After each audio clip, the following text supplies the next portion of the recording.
26th episode of the Atlas Society Asks.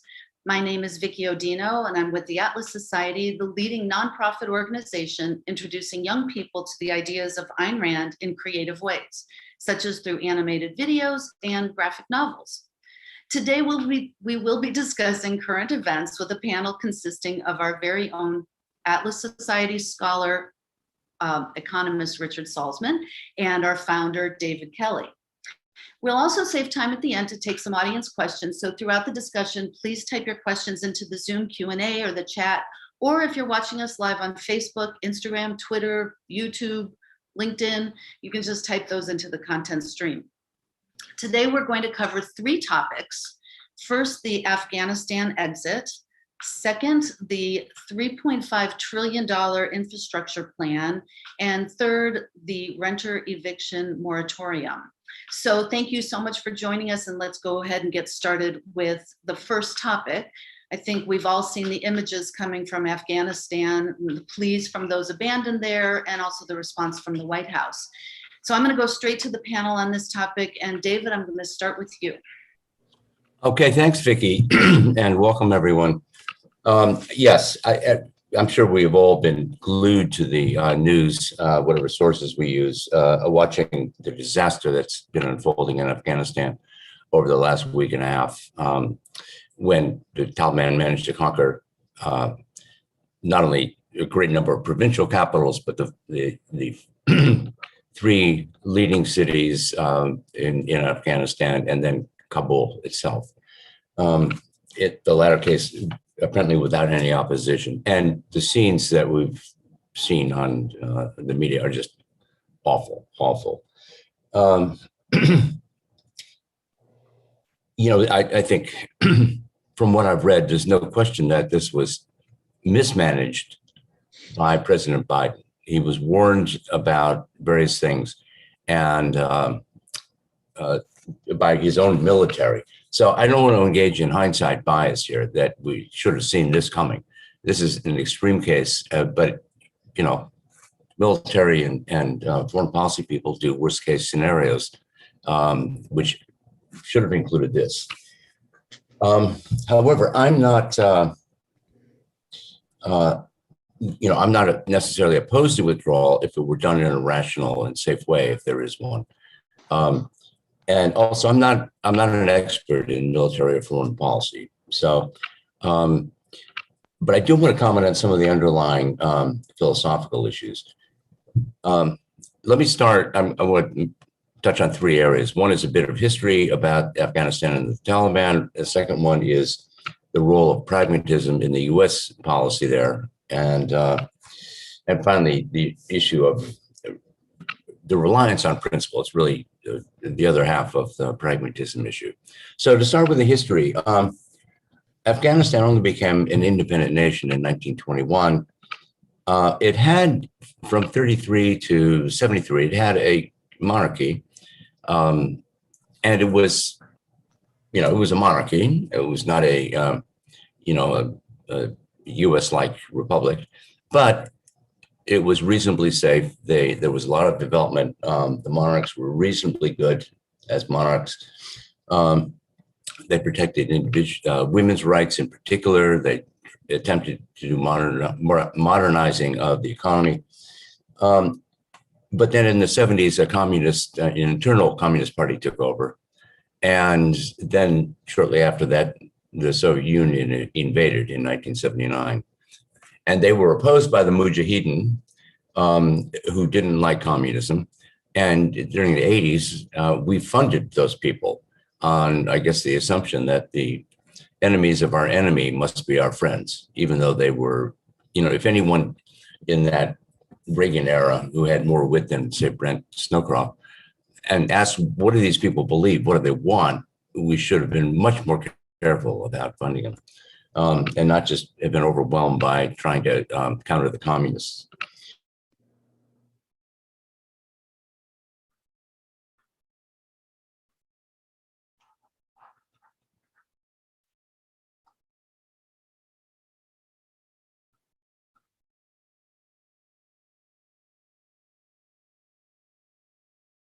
David, can you hear us? Looks like you've frozen.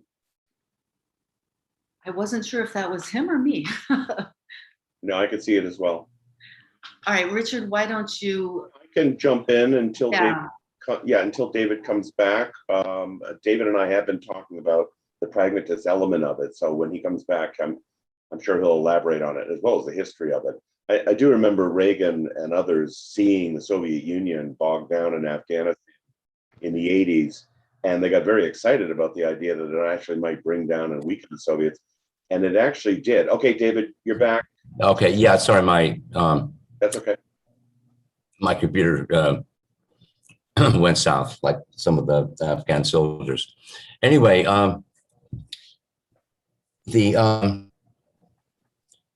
but now let's talk a little bit about the Taliban. Who are they? Where are they coming from? They are Islamic fundamentalists. They were followers and trained by various schools of thought, wrongly called the modernizing Islamists, who sprang up across the Islamic world, both in Egypt, but also in India, in the form of the Taliban, Deobandi school. And the Taliban leaders were trained in madrasas, run by, or their teachings all came from Deobandi. A very fundamentalist, very, and their leader Maududi had been quite explicit that the restoration of fundamentalist Islam was totally incompatible with Western values. They still wanted Western technology, and as we've seen, Al-Qaeda and other groups are very sophisticated in their use of social media, computers, and so forth. But they're totally against the underlying science and philosophy that made those devices possible in the first place. So that's the Taliban.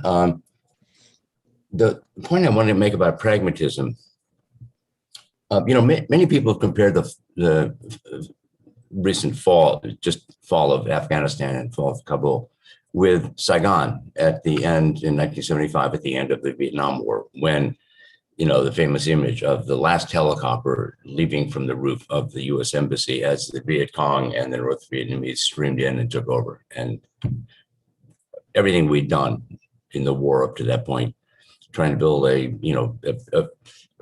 freer society in South Vietnam, collapsed. And that analogy is perfectly right, but there's a deeper analogy I want to emphasize. Ayn Rand was writing on the subject at the time, and she pointed out, and this is a quote from an essay she wrote at the time called The Wreckage of the Consensus. She says, "No, there is no proper solution for the war in Vietnam. It is a war we should never have entered. To continue it is senseless. But to withdraw from it would be one more act of appeasement on our long, shameful record." And boy, that record has gotten longer and more shameful ever since. She went on to blame pragmatism, the absence of a coherent set of principles governing the war, why we went into it, what our goals were. We didn't fight to win, as we had in World War II.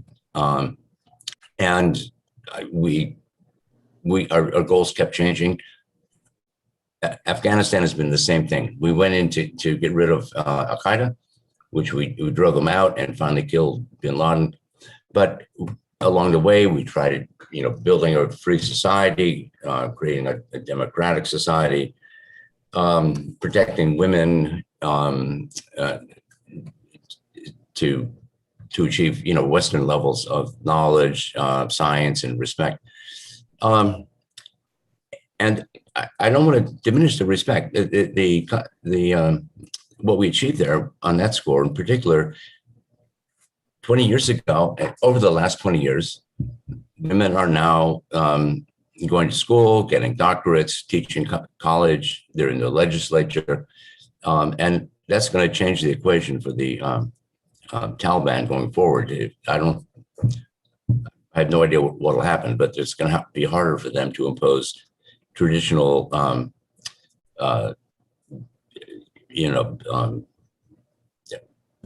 their traditional values on which diminish women and keep them under control.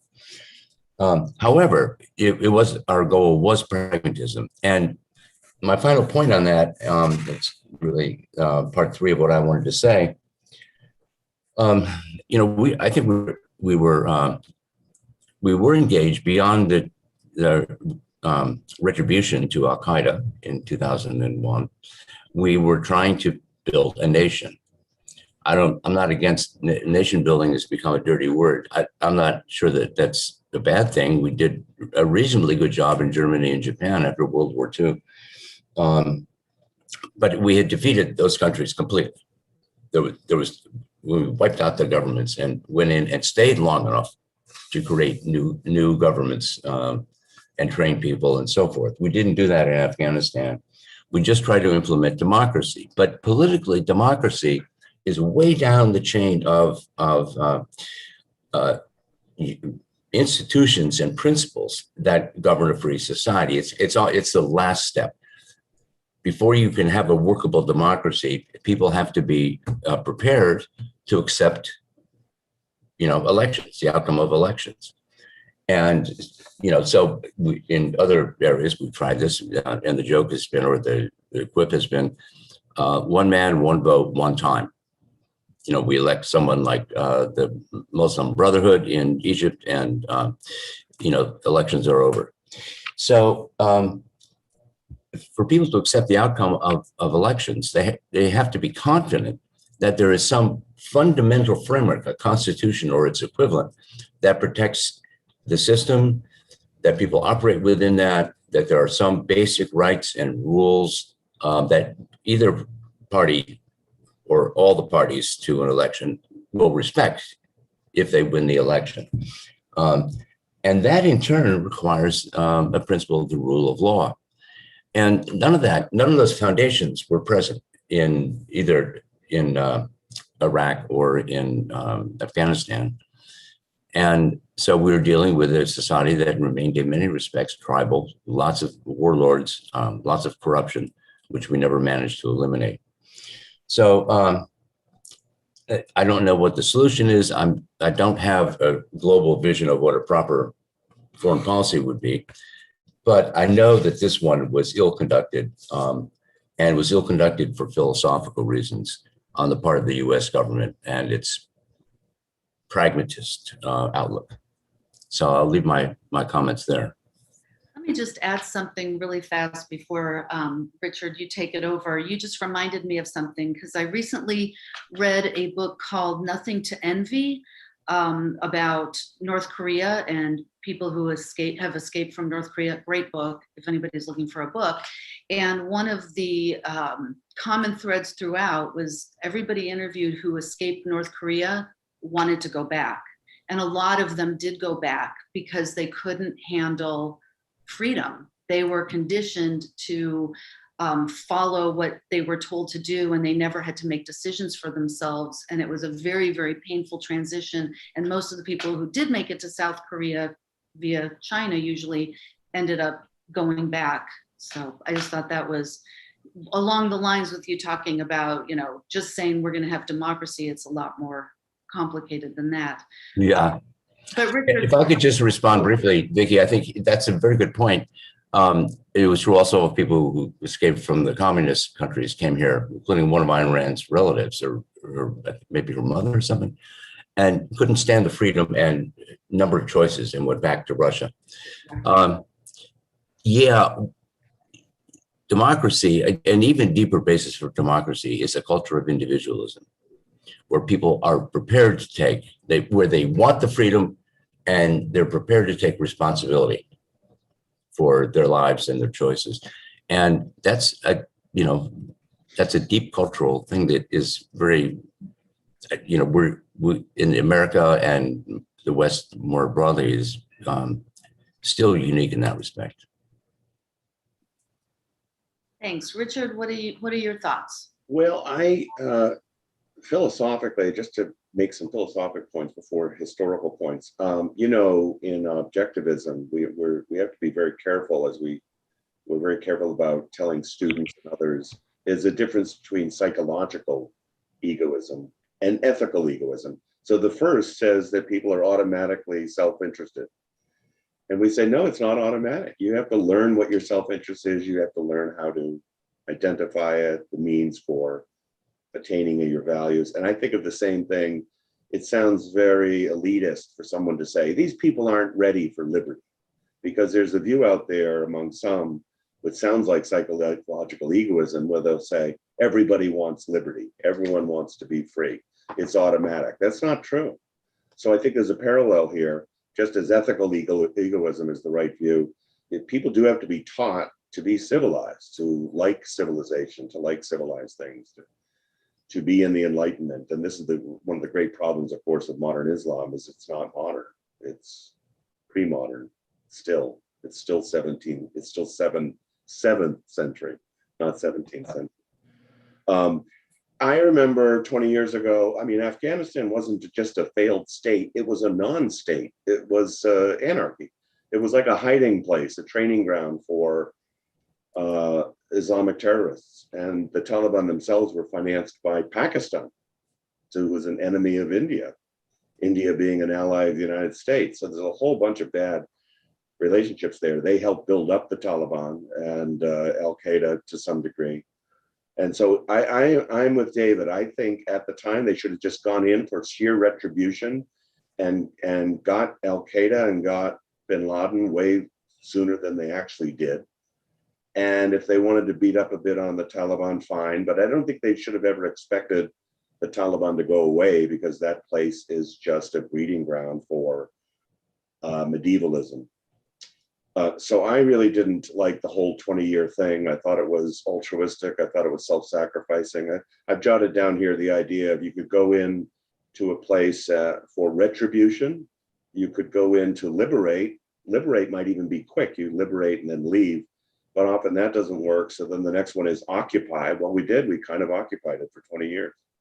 And then the last one, nation building. I like your point, David. I think also Germany and Japan had intellectual, civilized history.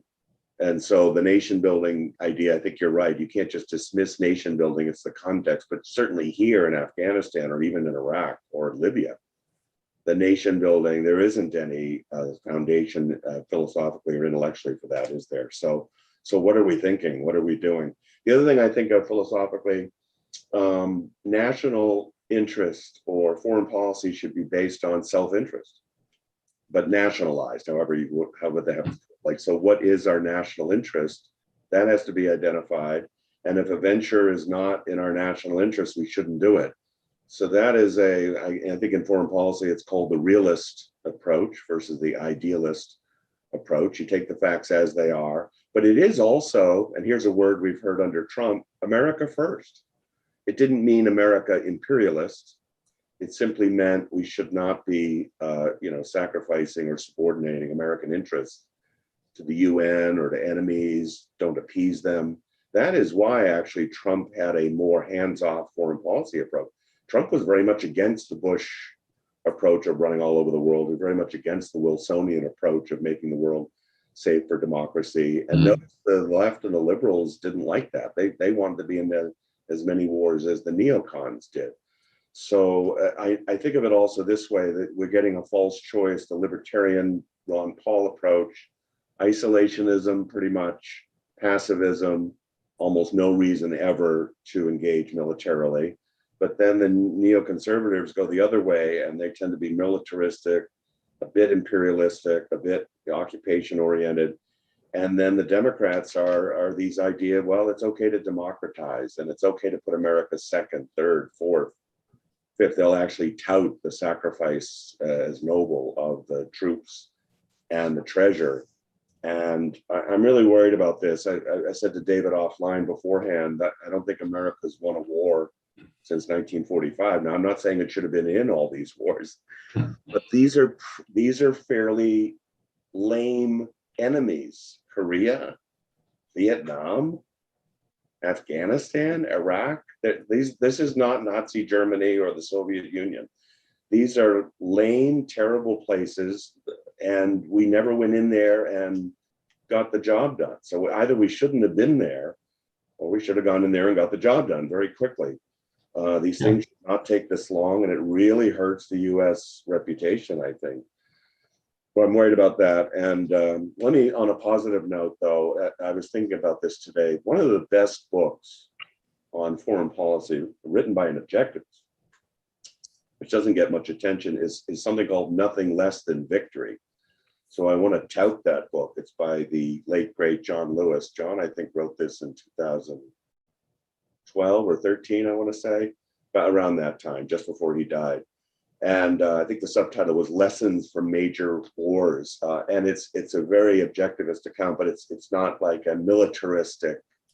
If there's wings of objectivism, some of them are more hawkish than others. John's not a dove, but he's not a hawk either. But he does have this idea we need to lay down principles of when to go to war and when not, and then how to execute them and come out with honor.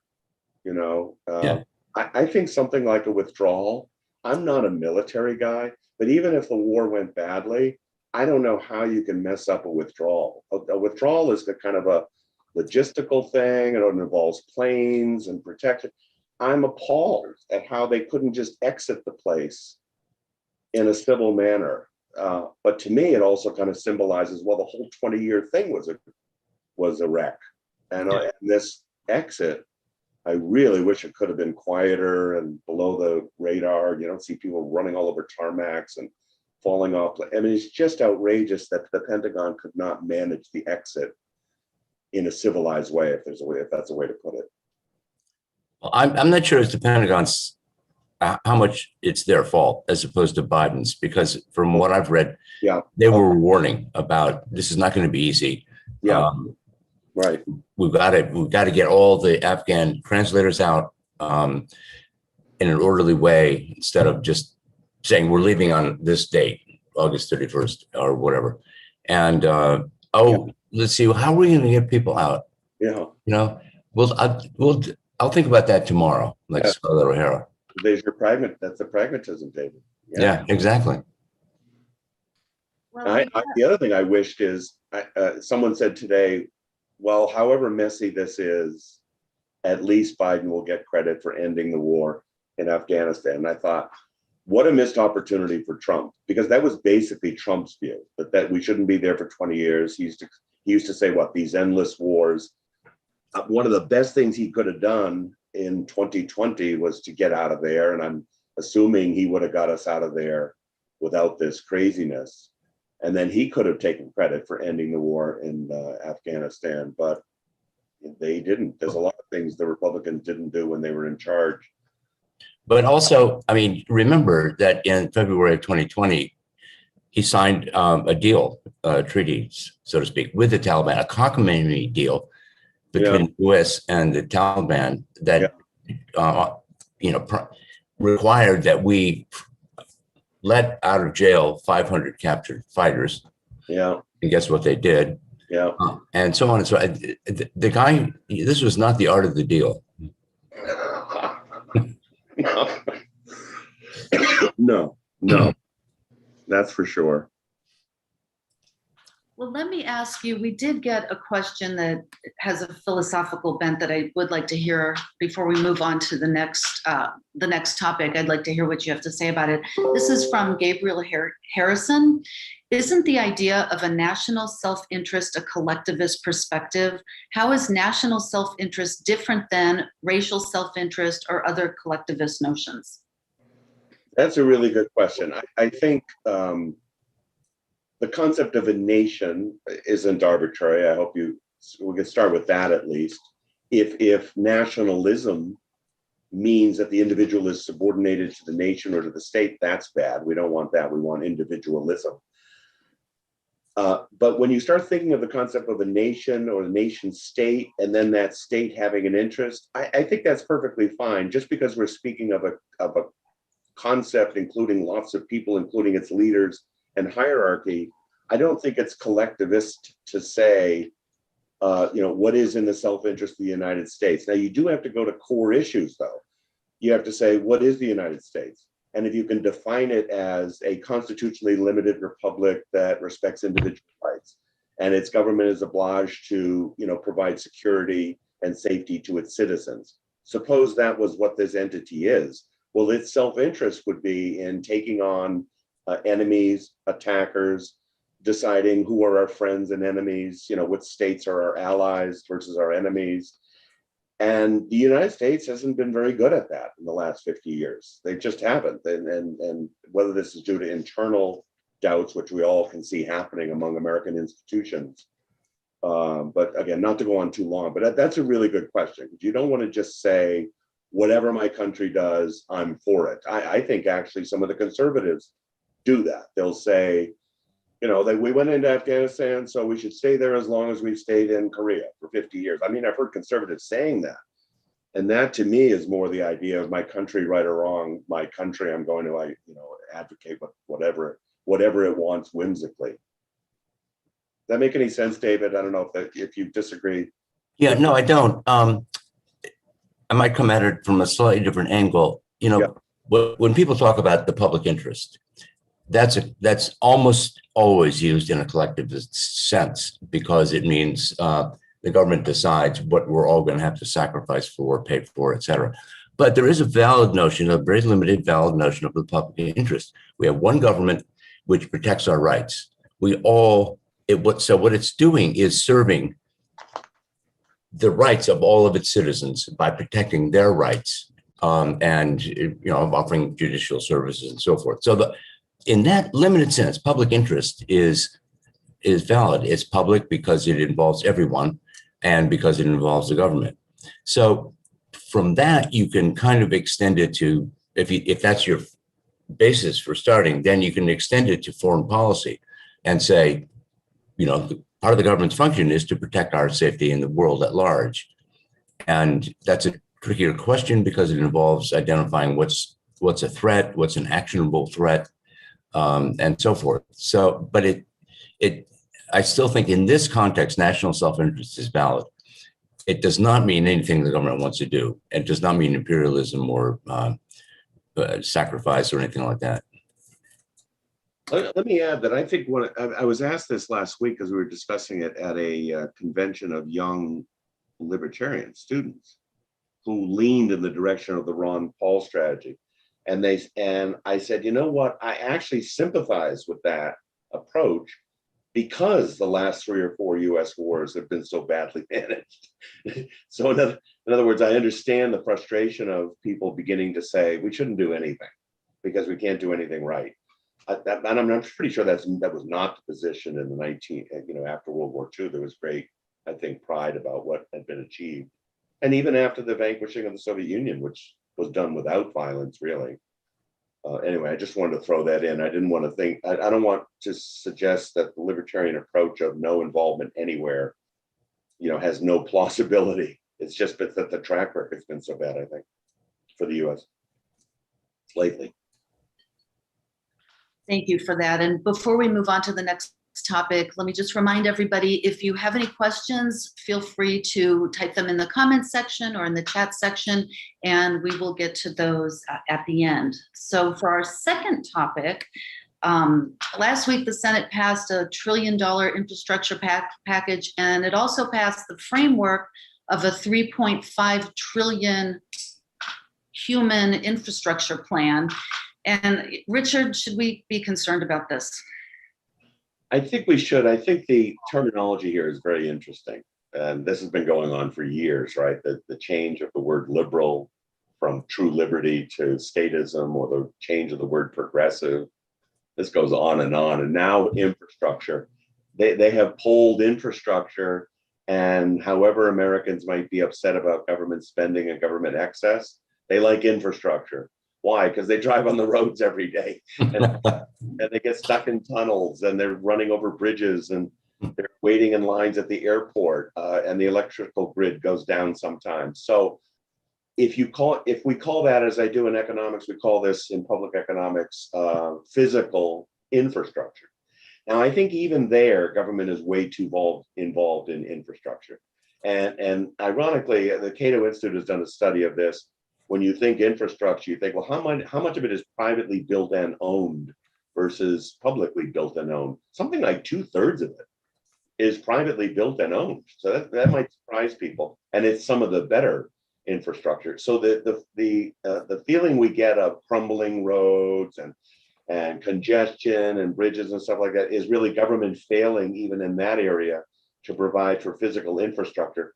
But rather than like wasting monies in terrible wars abroad, even a badly built bridge that won't last as long, to most people, it feels like, well, at least there's some physical manifestation of my tax funds. Now, the reason I wanted to stress this topic is because now they've moved to human infrastructure. And so they're using the word infrastructure, which has a good cachet value among Americans, and putting human in front of it. And of course, who can be against human? So if you got human and infrastructure, but really what it is, and I've looked at it, now this is going to be not 1 trillion. The first package, 1 trillion, I looked at it, it was mostly conventional roads, bridges, ports, and things like that. Most of it, not all of it. And over 10 years. So it's not 1 trillion per year. I think the annual budget now is 5 trillion. So it is over 10 years, and there'll be a lot of waste and boondoggles in that, but at least it's that old-fashioned physical infrastructure. But next up is 3.5 trillion, and they're calling it human infrastructure. And it is just redistributionist stuff. And I would say it's actually anti-physical infrastructure. Some of it actually involves tearing down bridges and tearing up roads and getting rid of them. I mean, it's literally anti-infrastructure. But here's what the real purpose is, and I've just ticked off some of these categories. When they mean human, they mean spending on what they call human capital. It's actually a legitimate phrase in economics. Human capital means things like your skills, your knowledge, what you know at work, your connections in business and things like that. So those are real things, but the government here thinks that it's going to invest in that and build up your human capital, but it really is just a laundry list of favorite groups, mostly for the Democrats, but some for Republicans. And much of it, people don't know this, is Green New Deal stuff. So they're not really passing the Green New Deal because that has a bad reputation. They're pushing the Green New Deal stuff, which was earlier released, into this. And my estimate is that half of the 3.5 trillion is a disguised Green New Deal. Now, what does that mean? I mean, it means things like they're literally mandating that buildings be retrofit. They're mandating that monies be spent on quote unquote renewable energy like solar and wind panel. But here's other examples: childcare, family leave, free tuition, job training, quote unquote decarbonizing the power grid. That'll lead to blackouts. Retrofitting buildings and buses and trucks, public housing subsidies, land and forest preservation, and what they call reverse development preservation products. That means taking something where there's development and stripping all the development off it and returning it to nature. Climate change research, domestic violence curbing programs. You see how these aren't really, they're not bridges, tunnels, and roadways. But they're pitched as, well, who would not invest in these things? What are you, inhumane for not wanting family leave, childcare? So I don't know how, David, you've studied the welfare state and how it expands and how redistribution, can corrupt a country. This is doing this, but under the pretext of infrastructure. So that's pretty much my interpretation of this. It's a very bad trend. I'm guessing this thing will get passed, but if so, it'll be the beginnings of a total corruption of the word infrastructure. And I was always sketching on infrastructure before this even government could do. But at least I could be a fan of roads, bridges, and tunnels and things like that would help us possibly become more productive. Yeah. This is just straight redistribution and favors to special groups. Oh, one last thing. Bailing out over-leveraged Democrat states. I mean, that's part of the quote infrastructure spending to help California, Illinois, and others, who borrowed too much during this. So there it is. Human infrastructure, I think, a very bad trend, something to keep an eye on. And it isn't a small piece of this thing. It's 70 to 80% of it, what's going on now. So bad trend. Well, it's very bad. I mean, and if I'd had more time to prepare, I would have gone back to my 1988 book, 98 book rather, a life in one's own, where I had numbers on the size of the welfare state at that time. Yeah. I mean, I take your point, absolutely take your point about infrastructure as, a kind of grotesquely false advertising. Yeah. I mean, that no private company would get away with. And it's of a piece with the way liberals have redefined every other term that stands for good things like liberty, rights, justice, and so forth. But when I looked at the bill and the elements of it, it seemed like it broke down. There was the climate piece. Yeah. And then in tandem with that, but not entirely, for climate purposes, industrial planning, like to build chip factories in the US. So we solve that problem. And other things, a lot of, green, quote unquote, clean energy things. Yeah. But also, this, we already have a public education system. What they want to do in this bill is add 2 years at the beginning in pre-K and 2 years at the end in free community college. Free, I say, paid for by taxpayers. Right. And, one of the things that bothers me about this is that it's going to make more people dependent on the government. Yeah. And if and when it passes, I'm beginning to think the if is as large a question as when. But in any case, it will pass in the same way that Obamacare did, by a narrow partisan vote in Congress, recruiting everyone into a new government program that consists as much of regulations as subsidies. And despite looking back and using Obamacare as a model, there was huge resistance to it in the form of the Tea Party rallies in the early 2000s. I'm sorry, 2010s, and the Democrats lost the House shortly thereafter. But meanwhile, we still have Obamacare. Yeah. And people are now so used to it. It's become, there's a huge vested interest. Every time you give people something, transfer money to them, they begin to think of it as a right, an entitlement. Yeah. And technically, it is an entitlement. It's not a right. But then it becomes very, very hard to undo it. And one of the things I also noticed about this bill, I was reading something by a group called the Committee for a Responsible Budget. I'm not real familiar with them, but they said, look, the bill, the 3.5 trillion has a lot of gimmicks in it because it's a 10-year bill, and they left open that some of the programs would not last all 10 years. That's how they got the price down to 3.5. But if you assume, as is, it seems quite reasonable, that every program they pass is going to, be eternal, then they're estimated it's about 5 trillion. Yeah. 5.5 trillion, maybe. So the vast amount of which is, as you say, transfer payments, just taking money from people who earned it and giving it to those who didn't. Yeah. And I think my sense is that this is a really major expansion of both the welfare state and the industrial policy state. Yes, it's almost a change in kind, David, because of the way they're classifying it, I think. Yeah. I did a piece recently on the expansion of the welfare state as a transfer state, crowding out traditional infrastructure spending. So I did that study last year, but it went over like a 50-year period.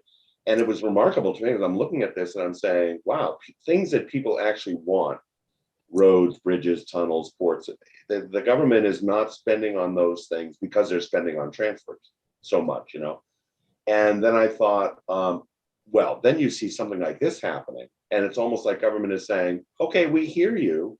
Yes, we're going to spend more on infrastructure. You should be applauding us.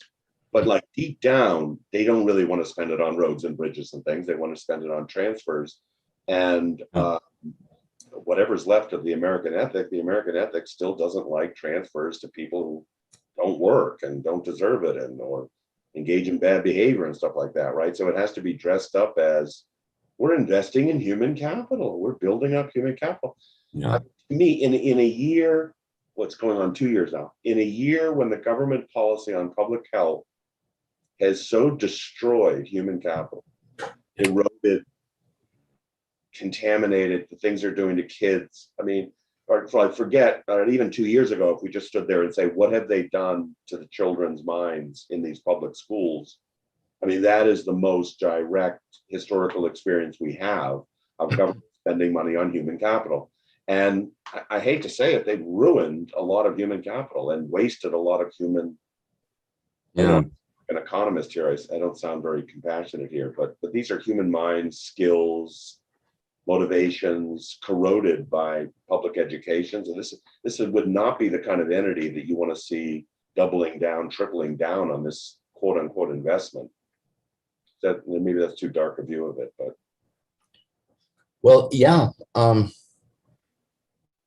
I mean, one small piece of this, for example, to your point, there's about a fifth of the cost will be the extension of tax credits to families.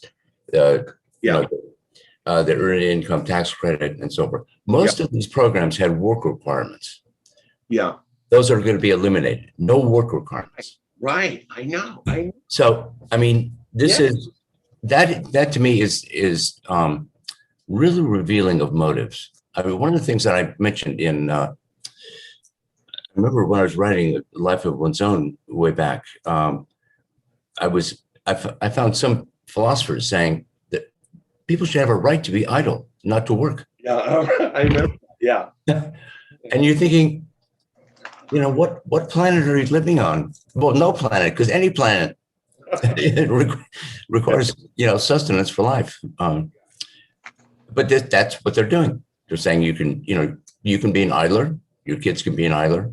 The money's yours.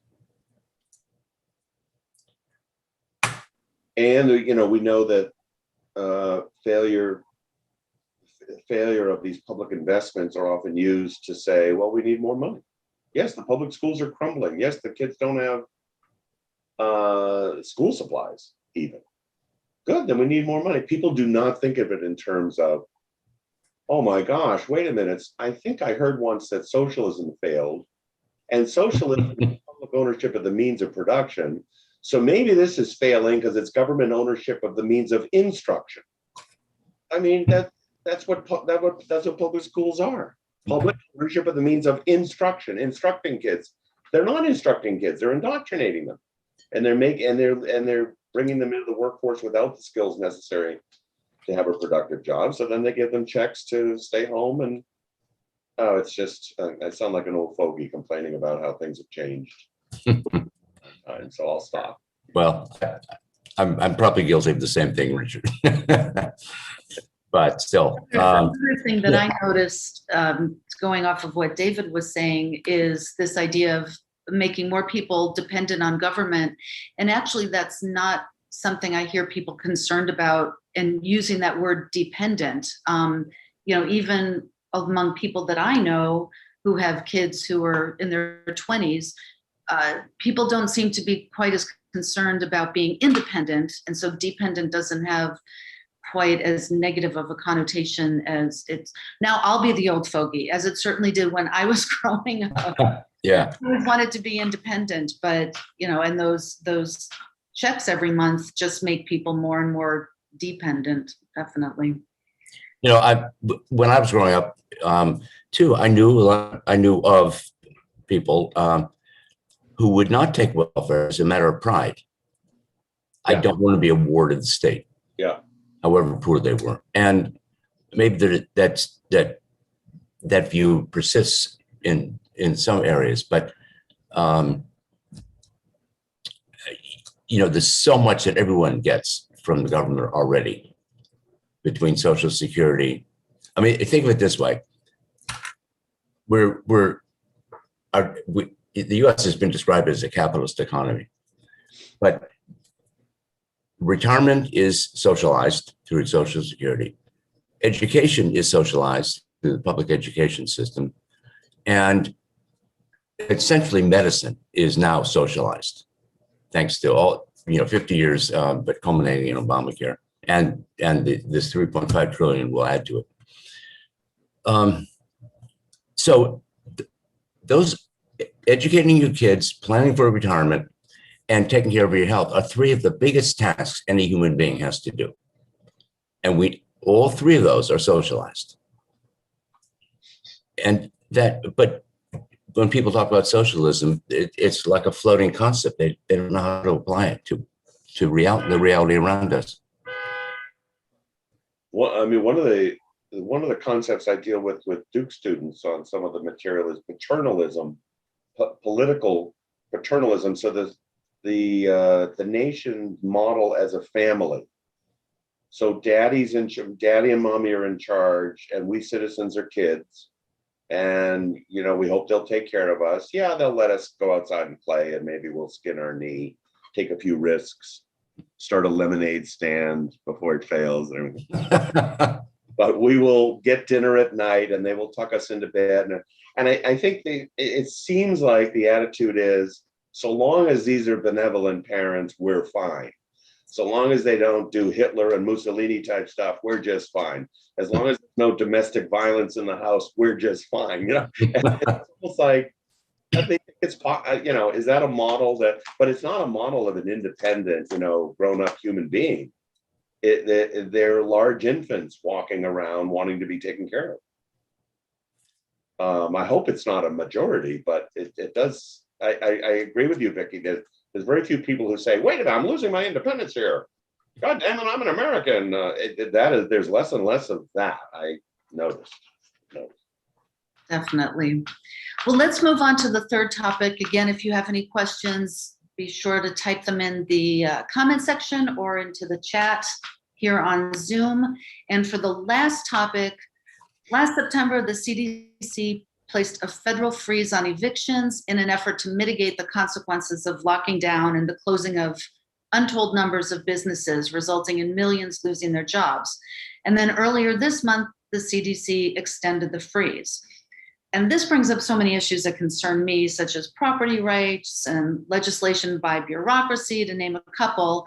Richard, can you give us a little perspective on this?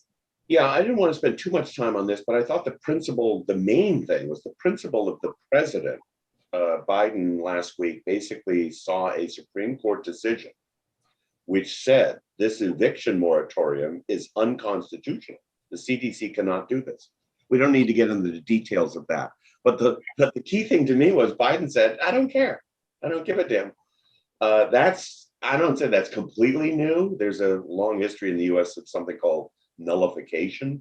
Juries can sometimes nullify what a judge says. So this idea of every branch of government gets to decide ultimately what's constitutional or not. But the long history also has been of judicial review, that the only real power the courts have is to opine on other legislation as being constitutional or not.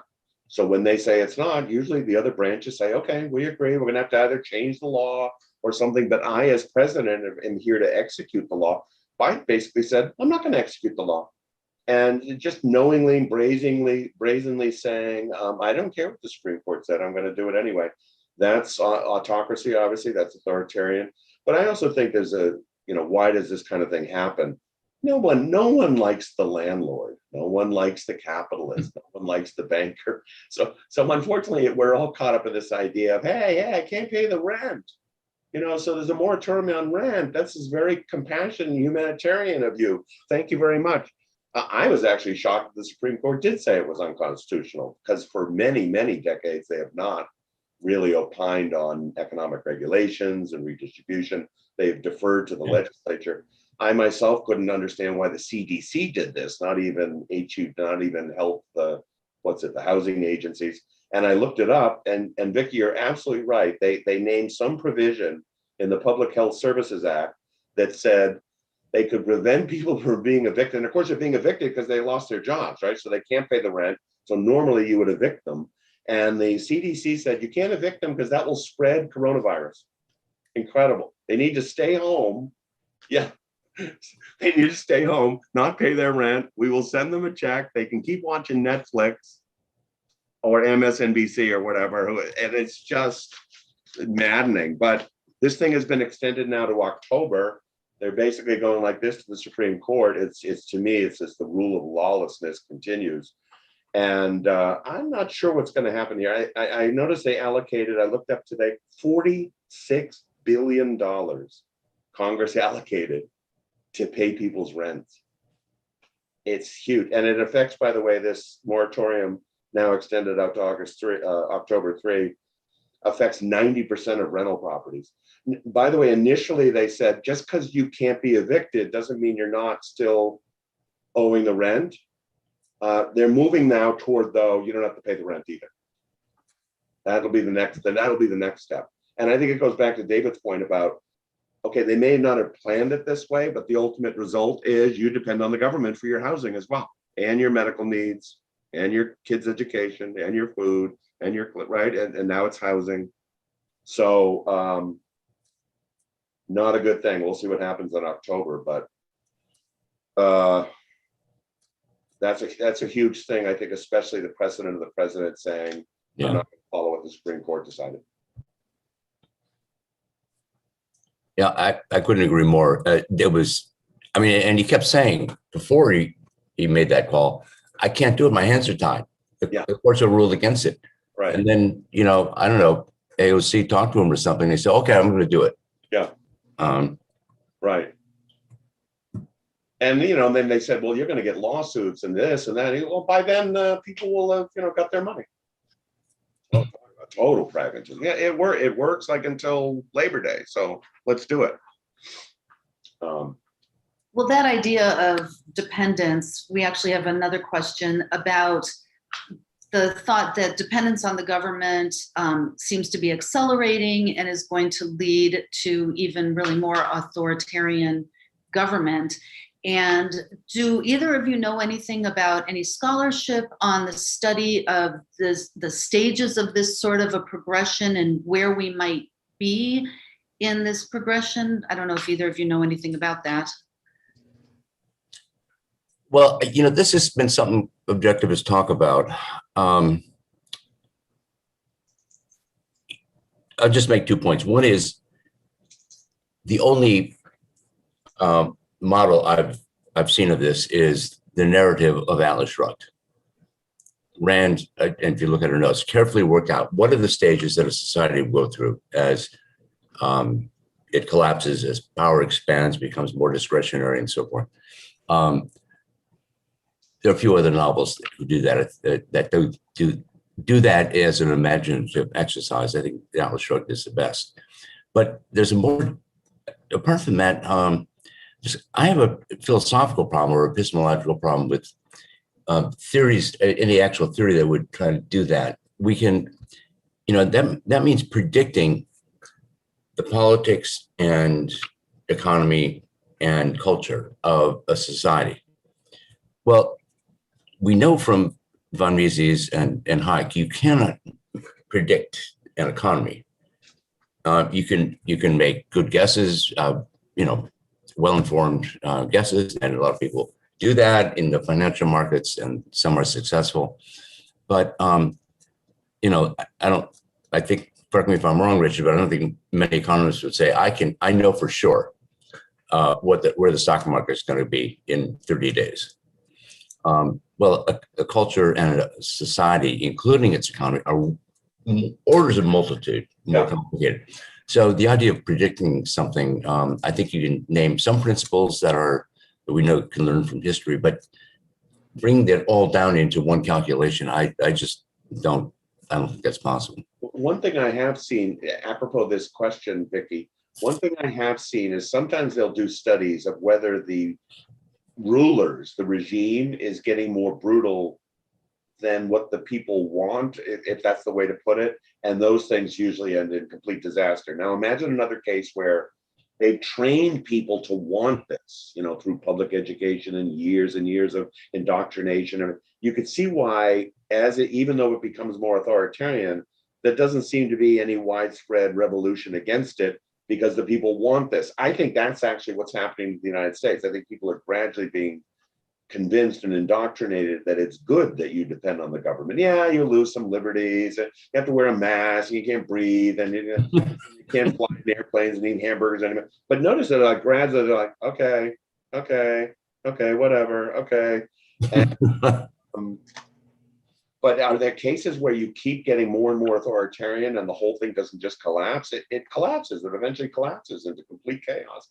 And Venezuela is actually the best example. There's only 20 years Venezuela went from voting for these people to eating their pets. That took only 20 years to, and now they can't even overthrow Maduro. But why not? Why can't they march in the streets and get rid of them? Because it's a totalitarian country. But they voted for it. It's shameful. You got to be educated in that way, right? People who would vote for it, the anti-capitalist mentality, they voted for Chavez and Maduro, and we're voting for authoritarians as well. They're not as bad as those guys, but they could be in our future. I should add, since I mentioned Atlas Shrugged, there was a book called "It Can Happen Here." I think that was Hazlitt who wrote that, and it was maybe during the 50s or something. It within memory of the communist and Nazi regimes. Yeah. More economically focused. He wrote a book, I think, called Time Runs Back or something like that, where he reversed it and had the book, it was a fiction, started with a totalitarian regime, and then they deregulated it over time. And like what would have to be deregulated first, what would have to be done first, and what would you have to argue for the citizens to make them go from infants to independent adult beings. So it was clever. Hazlitt did it in reverse. Instead of just speaking of the road to serfdom, in effect, he was saying, let's start with serfdom. How would you get back to liberty? What was the name of that book? I think it's called Time Will Run Back by Hazlitt, the only fiction he ever wrote. Okay, it's sold pretty well. I think it was written in 59. Yeah. I'm wrong about that. It Can Happen Here. I guess it wasn't Hazlitt, but it was, I think, during that era also. But I didn't know that was Time Will Run Back. I got to read that now.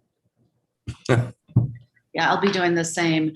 And I hate to say this, but we're already up at the top of the hour. This always happens. We had a few questions we didn't get to. I apologize to you that we didn't get to some of those questions. But I do want to thank both of you for joining us today. And again, I'm Vickie Oddino. And if you enjoyed this video or any of our other materials, I would ask that you please consider making a tax-deductible donation at atlassociety.org. And be sure to tune in next week when Antonella Marti will be our guest for the next episode of the Atlas Society Asks. So thanks again, and we'll see everyone soon. Thank you all.